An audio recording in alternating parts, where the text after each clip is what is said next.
the darkness is exactly what I need. It's how you look at your situation. And I was looking at it all fucked up. You have to first accept it before you can fix it. A lot of people walk around, oh man, I'm good. I'm good. No, you're not. You have to accept what you're not. You have to, and people don't want to do that. And that's the only way you can fix it. You have to accept it first before you can go on the journey. A lot of folks never even start the journey, man. They never start the journey because they're living this fake life that who they want to be, they act like they are, but they're not because they haven't fixed all this stuff yet. You got to fix this first before we can start our journey in life. So that's why I have them make this list. You fix these problems, now your journey can begin because you no longer care about how people are judging you. When you care more about how someone's judging you, you're going to stay right there. There's no forward momentum. Each thing that is wrong with you has to be a focal point. You can't look at this gigantic list and say, I got to change all this shit. My God, this is crazy. No. You take off the first one. I want to be smarter. For me, that was my thing. I have to become more intelligent. I have such a severe learning disability, man. I can't retain shit. I had to now get that one thing and then strategize in that one problem. How can I do this? I'm not going to learn like you. I'm not going to learn like anybody else. How am I going to figure this out? So I then figured out, okay, where are my strengths here? Where are my weaknesses in learning? All right, man, how am I going to do this? And I figured out a way to do it by just strategizing. So how I learn to this day, if I have a big manual to study, I will have to get a bunch of spiral notebooks from the daggone store. I have to write each page out, maybe 10 times. So there was a 1,000-page dive manual that I got 18 months before I went to dive school. Most people, I'm not smart, I'm gonna go see if I can pass this test. I realized, hang on a second, I'm not smart. How can I get past this? How can I get through this obstacle? I need to acquire this book 18 months in advance because it could take me 18 months to write down each page over and over again to then put it to memory. So when the question came up, I had written that question so many times down on paper that I can recall, okay, page 71 was where I remember seeing this, and I can recall it that way. And that's how I did it. So you got to strategize on each problem you have in life. Slowly break down that problem. Don't think about all the problems you have, just one at a time. And before you know it, you fix all these problems, but you cannot focus on all of them. Just on the one thing at a time. Mediocrity is everywhere right now. And we're all trying to find an easy way out. And we're judging ourselves. Let's say there's 10 people in this room, and we're all mediocre. But I'm the best of the mediocre people. I now think I'm great. I'm great. We surround ourselves around people that make us feel great. They tell us what we want to hear. The second we put ourselves amongst the uncommon people, we don't like that feeling. That challenging feeling of that person who's waking up at 3:30 in the morning and say, hey, put your shit on, we're going for a run. We don't like that challenge. We like that person who says, hey, you know, man, I don't feel good today, man. And they say, oh, it's okay, brother. We'll take a day off, man. We'll get a pizza and shit, watch the game. We like that. We love that feeling. Why? Because you understand, man, we're good, bro. We don't want that motherfuckers like this. Hey, man, no, bro. Get your fucking shit on, man. Stop being a punk. We don't want that in our lives. We don't want that person who's constantly challenging our weaknesses. We want that person who's constantly, making us feel nice and good and secure in us. That's the mediocrity of life. We want to be the best amongst the average people. People wonder, how do you stay hungry all the time? Because after I accomplish something, I don't sit back like a lot of guys who graduate buds, graduate this, graduate that. They get comfortable. They wonder why I'm getting weak, man. I don't know, I lost my edge. What's going on? Because once you hit the top of the fucking mountain, guess what happened? I'm good. I'm good. So you wonder why you're falling down now. Because once you reach the top of the mountain, you got to build a fucking another one. There's a lot of people in mediocrity who have a nice resume, but they're one-timers, man. They hit a one-time deal. They busted it open, got a lot of money, but they're good. You're mediocre now, man. What are you fucking doing today, tomorrow, the next fucking day? I viewed myself as the weakest person on the planet Earth. My goal in life was to, in my mind, believe I'm the hardest man alive. Whatever you think you are, you have to make that dream a reality. But that's where the hard part is making that dream reality. That's where the hard work comes. That's where people know, how do you keep grinding every day? You have to make those insecurities, those fears. Like when I was 300 pounds, I didn't have any drive. I'm gonna go be a Navy SEAL. What kind of stupid shit is that, 300 pounds? There wasn't like a drive to go be a Navy SEAL. I was an insecure, lying kid, afraid. I had to look at my insecurities and in my fear and find drive in that. We're all looking for passion. Passion's all around you. You have a whole fucking stack of it all around you. It's your insecurities, all that shit. You gotta dive deep in that shit. All of it's all in there. All the energy and fuel you need is right in yourself. It's all there. You got a lot of stuff to do to overcome. And that's where I found it. I found it right there in my own insecurities. I found drive in my own insecurities. And that's the most powerful thing in the world. When you can find drive in your own doubt, fear, insecurities, you become very unstoppable. I believe in a higher power. Don't know the name, don't know where it's coming from. But I believe that this power, let's say it's a man up there or a woman, whatever, and they have a chart. And when you're born, they say David Goggins, born February 17, 1975 at 6 a.m. They write the chart down because they can see everything. They know exactly where you're fucking supposed to be. They know where you're supposed to be. You die, you go to so-called heaven. You arrive at heaven, I'm 300 pounds. I retired as an Ecolab guy, which is okay, it's just a job, whatever. I go up there and God looks at me and he shows me my chart. And my chart on there says you were supposed to be a Navy SEAL. You're supposed to weigh 185 pounds. You're supposed to be one of the smartest people on the planet, this, all this. You see this. And now you're in heaven, you made it to heaven, but you're like, God, Doug, I was supposed to live that life. I was supposed to live that life. And then you find out that the reason why, because we all think that if we pray on it, if we do this, if we do that, whatever, if we don't work, whatever, it's going to magically happen for us.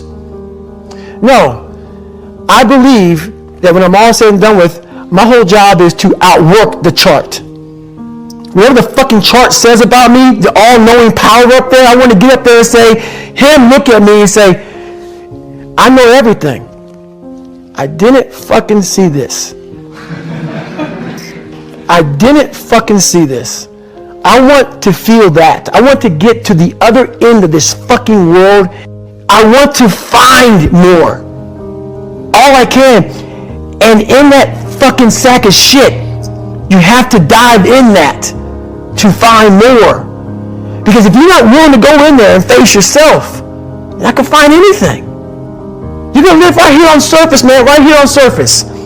So if there is an ending to this world, and there is somewhere to go, and there's a judgment, you're going to get there and you might see a chart. And that chart may tell you who the fuck you should have been.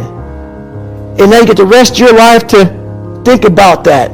Man, I could have lived a much better life if I just would have just suffered a little bit more. If I just would have went in that shit and realized I had so much more. But fear and the 40% and living here versus living here, being afraid, stopped me. So I'm a big guy in visualizing. I'm a big guy in making a world. It may not exist.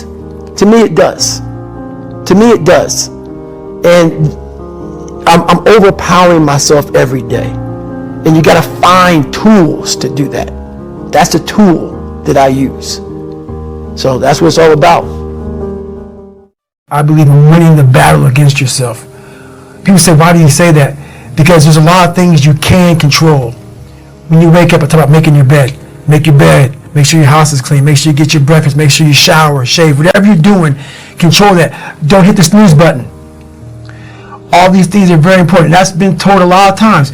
Why don't you hit the snooze button? Because you wake up already failing. You're already behind the power curve. So what happens when you hit the snooze button? You may not make your bed. You may not do your hair the way you want it. You may not pick the right clothes out in the morning time. And I go back to this real quick. Remember how you had a job interview for a job? We've had several of them in our lives. What did you do the night before that job, weeks before the job interview, when you knew you had it? You prepared you had a bowl out for your oatmeal, your cereal, whatever you had in the morning time. Your coffee cup was out. Your clothes were laid out. You studied, you rehearsed, you were ready. You brought your best self. You were going to war with yourself because you wanted that interviewer to see your best self. You won. You got the job. After a few months in that job, you look around. I got the job. You start to back off. The clothes aren't out. You're not ready. You're hitting the snooze button. You don't get up on time anymore. You realize that you can still have this job and not be your best self. The interview you is gone. Your job is gone. You have your job, but the interview you is gone. So winning the battle in the morning time is just that. It's that you wake up in the morning time and you own all this stuff, because once you leave your house, the world then gets at you. And that's why I believe in not getting up in the morning time and checking your phone immediately. Everybody does that. They get up, the first thing they do is grab their phone, look at the phone. Many bad news on there. So how's your day start off? I don't go to the gym. I don't make my bed. You're caught up now on that phone. That's how your day starts. You lost control. So once you win that battle in the morning time, then once you go out, now you've won. You go outside your house, you may lose your job, you may have a bad hit, but you won something. So you're going into battle having already won something. Having already won. So then, if you hit the snooze button, you go out, you just defeated already. You're behind the power curve. Now you've won something. You feel better about yourself. So now you're able to take these hits along the way. Yeah. So that's the mindset that I think it's important to bring with you every day you go, everywhere you go in life. And anybody, not just Navy SEALs, but anybody that can accomplish anything that is hard. The only separator is that they really want to be there. There's some people that get inspired, and that inspiration moves them to try to do something. But the inspiration is very high right now in this nice environment. We're in a nice environment. The ocean's out there. I'm talking to you. If I want to go to the fucking refrigerator and get something to drink, eat, I can. I watch a movie about some badasses, you're inspired. But the second you're not in this environment and you're actually doing what inspired you, that suck factor is now real. You can't just get off your fucking couch and get a fucking shake or get a fucking box of donuts or turn the TV or go take a shit or a piss or go get your girlfriend a cuddle up. No, you're now there. And only those people who have been there a million times in their minds and have lived in that water and have suffered a million times and realize my legs may break, my knee may break, my bones will hurt, I will be the coldest I've been in my life, I will be miserable, and accept that. Because what happens is when you get in a horrible situation in life, your mind, I call it my 1 second decision. When you get in a horrible situation in life, your mind immediately says, get the fuck out of here. Everybody's does, even if you want to be there. But it starts to have all these different questions in your mind in that 1 second. And it says, okay, why are you here? Why are you doing this? Why this? Why that? And then you start to say to yourself, if you don't want to be there that bad, I have a beautiful wife at home, man. Why the fuck am I doing this, man? Like, this is stupid. This is going to get these guys injured. Like they're going to pay for this for the rest of their lives. I'm not going to break my body up to do this.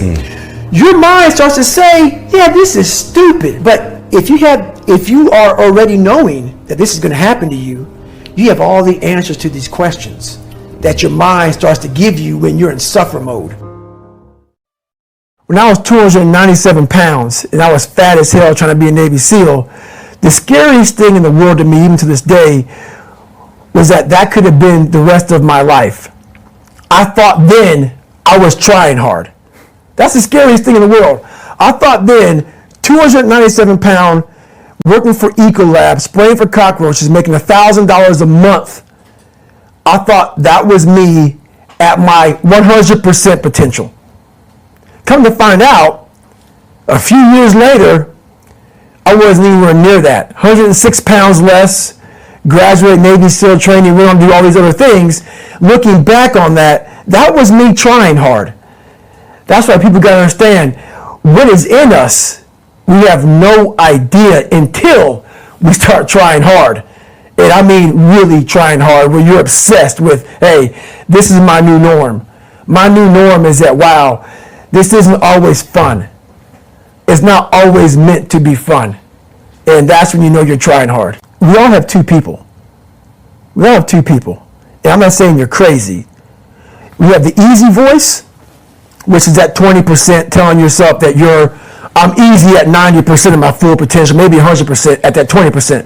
That's that voice that we all love.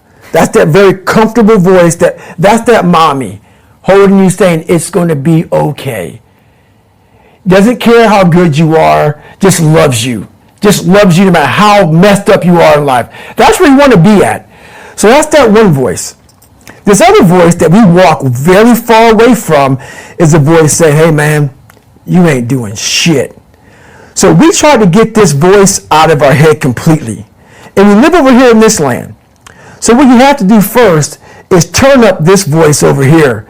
The voice saying things to you that aren't nice. That it's in our head saying, you know what, man, you're not doing shit. I mean, it's not putting yourself down. People take this the wrong way in this new society. I'm not saying to put yourself down. I'm saying listen to the truth. And the truth isn't in the 20%. The truth is in this other part of your brain saying, look, man, you're wasting a bunch of percentage here. We have 80 more percent that we're not tapping into, because in this other 80% is suffering, pain, failure,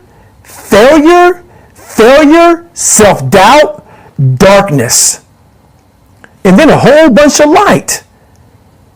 But to get to this light, you got to go through all of this shit. So a lot of us know that. We know. We do know deep down. Yeah, I can get over here, but over here, man, this is much better, because I got to go through this journey that is not fun. This from 20 to 100%, this shit in between is not fun. So we decide to live over here. So everybody goes, how do you do that? You know exactly how to do that. You know exactly. It's not a magic trick. There's nothing I talk about in that book that's a magic trick. It's all back down to a very primitive mindset of we just have to do. It's like breathing. Breathing becomes normal. Like we don't know that we're doing it. That's how you have to live your life. When that alarm clock goes off at 4 or 5 in the morning, your mind says no. You just say, it's just what we do. It's what we do now. Because to get to where you want to go, the amount of pain involved, I'm not saying physical, I'm not saying you got to break yourself off. The amount of mental pain of how many times you're going to have to do something that you don't want to do to get to where you want to go is going to be, there's going to be more times you do something that you don't want to do than you are going to want to do it. And that's your new norm. That's your new norm. So then it's like breathing. And then once you do this over and over and over again, it becomes like breathing. I don't want to live this lifestyle, but to get to the other side of this, I have to. So if you really want it, you realize what trying is and what trying is not. And your brain is the most powerful weapon. I talk about that in one of these chapters. Your brain is the most powerful weapon in the world.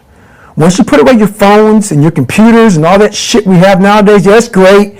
We're up to date. But your brain is the only thing you have when you're going through depression, when you're going through hard times, when you're going through death, real life shit. You can't Google that shit, man. You're alone. You're alone. You may have a shrink you're going to. You may have a best friend you're going to. But there's 24 hours in the day where you're alone in this brain. And your brain is talking to you in all kind of ways. And it wants to control you and pull you in these different pockets. If you can't control your own brain and your brain controls you, you're fucked. You got to tell your brain where you want to go and how you want to go and how you want to get there. You got to control it. If not, it's over. It's over. And all of that you learned from your own brain. You didn't Google this shit. No. You didn't buy books. It didn't exist. This shit didn't exist. I couldn't even fucking spell Google back then. This shit didn't exist, man. what existed for me was, okay, man, how am I going to fucking make this work? And all I knew back then was hard work. The only way anything gets accomplished. That's all I heard back in those days. You got to work hard. You got to work hard. I'm not getting I can't get this paragraph. I can't remember what the fuck's in this paragraph to pass this test to get in the military. Read it again. Still not getting it. Read it again. But if you're not getting it, write it out. And that's how I started learning. Okay, well, I got to write out every fucking thing I do. And then write it out again. And write it out again. And guess what happened? I got it. I got it. I can't swim. I'm negative buoyant. Go back again. I can't swim. Go back again. Go back again. Go back again. I got it. I realize if I keep going back and going back and going back until the shit just becomes, your mind will say, fuck, okay, we're going to figure it out. It'll find a way. Because he is not going to stop. It's not like I'm going to try one more time. No. It's just like alarm clock goes off, boop, we're going back. I can't read right, we're going back. I gave myself no way out, and my mind realized that. They said, okay, we're going to adapt and overcome now. So you have to teach your mind this is the new normal. This is the new normal. Get with the fucking program. That's right. And as soon as it realizes that you're serious, then it adapts. I'm not playing a game. Right. But if it thinks you're playing a game, it knows and it won't adapt. Like a lot of people say, like when I say trying hard, your mind knows, man. It knows this guy's bullshitting me, man. This guy's lying. There's no truth behind it. When I was in Navy SEAL training, people go, how were you there for 18 months? The program was only 6 months long. You were in 3 hell weeks in 1 year. No one's ever done that. How did you do that? I talk about the new norm. When I lived in a $7 a month place when I was growing up for a short period of time, I loved it. I didn't know any different. That was my norm. Once we moved out of that place, we moved to a $236 a month place. I was like, shit, I never want to go back to that little piece of shit. But if you go back to a $7 a month place and you realize this is where I live, this is all I got, your mind says, roger that, this is home. So when I was going through Navy SEAL training for 18 months and going back through all the hard parts over and over again, I told myself after the first time, I knew it was going to be a long journey there. My body was breaking down. It was just how it was going on. I said, you know what? This is my new norm. So my mind said, it's like going to work. Like you go to work, you put your suit and tie on. I go into suffering every day.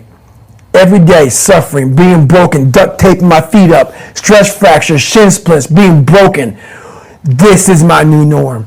And your mind says, if we're not broken, this ain't normal. We got to be broken. So then your mind starts to get tougher and tougher and more callous. People, how'd you run on broken feet? Broken shins. My mind knew this is how we operate. We're in Navy SEAL training. This is what we are. I became hell. And that became my new norm. I gave myself no way out. There was nothing outside these walls of hell. Nothing. I love God, but for a short period of time, I became the devil because that was hell. I became the boss, the owner, the CEO of Navy SEAL training. That was my mindset. And that's how you get through things. You immerse yourself wherever it is, and you become that.